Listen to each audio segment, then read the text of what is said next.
Bonjour Bruno Leroux. Bonjour Jean-François Killy. 3000 postes bientôt supprimés à Air France. Vous avez rendu à Manuel Valls, c'était il y a un an, un rapport sur la compétitivité des compagnies aériennes françaises.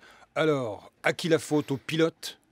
Je suis très inquiet de la situation de la compagnie Air France aujourd'hui et surtout du manque de lucidité dans ce moment pour faire les réformes qui sont essentielles à la survie de l'entreprise. J'ai peur demain pour les salariés. Quand on annonce pour la première fois dans l'histoire de la compagnie des licenciements secs, j'y vois les effets d'une compétition internationale qui s'est musclée fortement ces dernières années. Il y a un risque de mort d'Air France. En tout cas, il y a un risque de disparition du pavillon français aujourd'hui. La compagnie Air France, elle existera très certainement toujours. Est-ce qu'elle sera française? Est-ce qu'elle ne sera pas? Est-ce qu'elle sera... on voit aujourd'hui qu'il y a des compagnies, notamment des compagnies du Golfe, qui regardent de notre côté. Et c'est pour ça que je demande aujourd'hui à ce que les discussions puissent se poursuivre et à ce que les pilotes se mettent autour de la table. C'est des gens en qui j'ai une totale confiance, qui sont très lucides, qui sont très performants quand ils sont dans leur avion, quand ils pilotent leur avion. Et pourtant, quand ils sont au sol,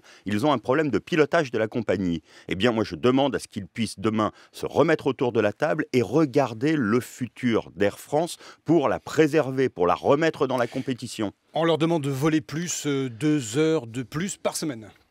On demande qu'il y ait un effort de productivité qui a été fait par toutes les autres catégories de personnel dans la compagnie. Et donc, on demande aux pilotes, en fin de compte, de pouvoir aller exercer, ce qui est souvent une passion pour eux, 2 heures de plus en l'air pour faire en sorte que nous puissions être, bien entendu, encore inférieurs aux standards qu'il y a dans beaucoup d'autres compagnies, mais que nous puissions aussi essayer de récupérer l'écart que nous avons de compétitivité avec les autres compagnies, celles qui viennent aujourd'hui nous tailler les croupières. Et s'ils ne disent pas oui, attention, c'est le risque de petite mort d'Air France. Mais c'est le risque surtout d'une incompréhension majeure à l'intérieur de la compagnie vis-à-vis des autres personnels. Et oui, à plus long terme, à moyen terme, c'est le risque de mettre à mal la compagnie. Et donc, je demande à chacun beaucoup de responsabilités dans le moment où nous sommes et surtout de ne pas s'asseoir à une table de discussion sans vouloir véritablement aboutir. Et le sentiment que j'ai eu ces dernières heures, c'est que les pilotes qui se sont assis à la table des discussions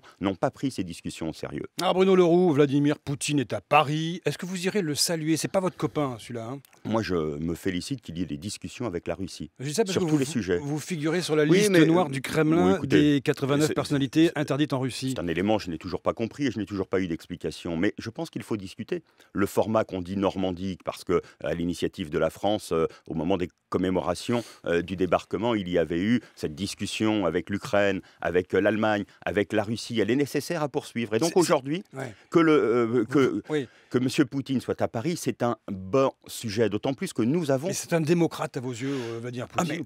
La question pour moi, je pense qu'il y a une espèce de Poutine-mania aujourd'hui qui me semble... De quoi?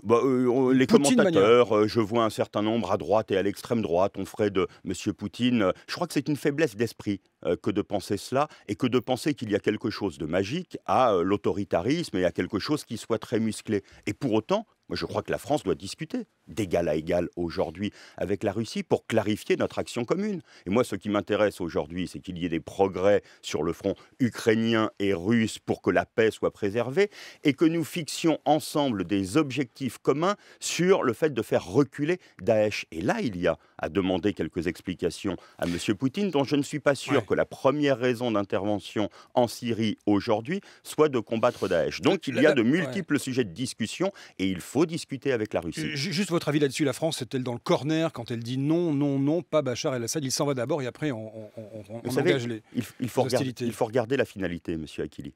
La seule possibilité de stabilité dans la région, c'est de mener conjointement la guerre à Daesh et de faire en sorte de trouver une solution politique qui ne peut pas passer. Regardez les États de la région, regardez ce qui se passe, qui ne peut pas passer par M. Al-Assad. Non, simplement la France n'est pas isolée. Mais il ne peut y avoir, peut y avoir de perspective de paix si ces deux objectifs ne sont pas menés conjointement. Et l'objectif qui consisterait à aider M. Al-Assad et à frapper Daesh en même temps ne permettrait aucunement d'accéder à la stabilité et à la paix dans la région. Donc la position de la France est la position qui permet d'aboutir sur un chemin de paix. Alors vous disiez à l'instant Poutine mania. Nadine Morano à Moscou participait à un forum international avec Thierry Mariani, député, et l'eurodéputé, et député aussi, pardon, Marion Maréchal Le Pen. Nadine Morano, eurodéputée, qui soutient Vladimir Poutine, les frappes russes en Syrie et milite pour le maintien de Bachar el-Assad. Commentaire. Oui, je disais tout à l'heure qu'il y a là une faiblesse d'esprit. Ça n'étonne pas, après les propos sur la race, parler de faiblesse d'esprit pour ceux qui sont aujourd'hui là pourrait être un raccourci commode. Mais je veux surtout bien mettre en garde. Il n'y a pas de fascination à avoir aujourd'hui pour ceux qui, à l'extérieur de notre pays, iraient montrer les muscles. Il faut des solutions qui soient des solutions politiques au problème. Et la question aujourd'hui de la discussion avec la Russie se pose sans qu'il y ait nullement de fascination. C'est un partenaire essentiel pour mener une coalition internationale et pour aller battre ce que nous faisons d'ailleurs depuis maintenant 3 ans, la France. Parce que depuis 3 ans, nous sommes dans le Sahel pour combattre Daesh. Nous sommes en Irak. Nous sommes aujourd'hui en Syrie. Et donc, qu'il y ait une coalition qui intègre la Russie aujourd'hui, c'est quelque chose de nécessaire. Nadine Morano qui a remis le couvert sur ses déclarations sur la France, pays de race blanche. On ne va pas revenir sur ce qu'elle a dit à Moscou. Elle va se voir retirer sa tête de liste des Républicains en Meurthe-et-Moselle. Ça suffit à vos yeux? Ils prennent leurs responsabilités. Mais vous savez, Madame Morano, elle pensait être dans l'air du temps en faisant cela.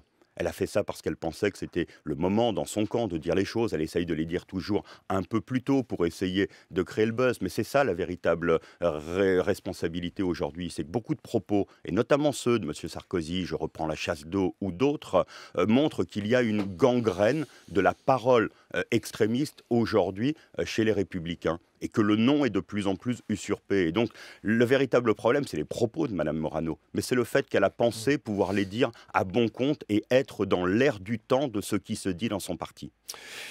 Bruno Leroux, les régionales approchent. Le référendum voulu par Jean-Christophe Cambadélis, c'est dans 2 semaines. Est-ce que c'est vraiment une bonne idée? C'est une très bonne idée. Vous prenez un risque quand même. Mais nous prenons Vous un imaginez risque. si personne ne vient? Mais d'abord, il y aura des électeurs, parce que les électeurs de gauche veulent pouvoir dire que, la jauge commence à combien de lecteurs? Jean-Christophe Cambadélis a annoncé un objectif de 300 000 votants. J'espère bien que nous pourrons le dépasser. En tout cas, il sera significativement supérieur au nombre d'adhérents, parce que c'est cela que nous voulons mobiliser les électeurs pour qu'ils disent qu'il ne peut pas y avoir de position de parti à gauche qui aboutissent à faire perdre des socialistes pour faire gagner la droite ou l'extrême droite. C'est aussi simple que cela. Mais regardez la gauche, dans quel état elle est. Vous avez Barbara Pompili qui a claqué la porte chez les Verts.